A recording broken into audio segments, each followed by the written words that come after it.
In this video, we will show you how to disable Google Play Auto Update on Windows 11. First, you can run your Google Play.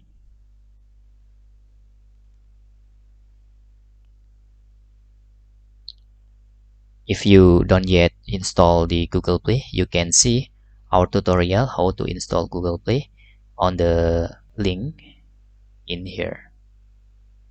To disable the update from Google Play that run automatically, you need to just click your profile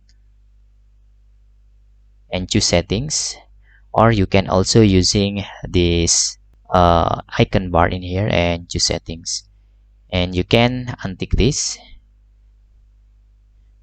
Now your Google Play will not automatically update your game.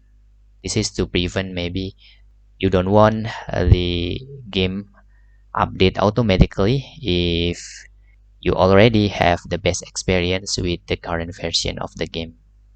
And that's all tutorial how to disable Google Play Auto Update on Windows 11. Hope this video helpful for you.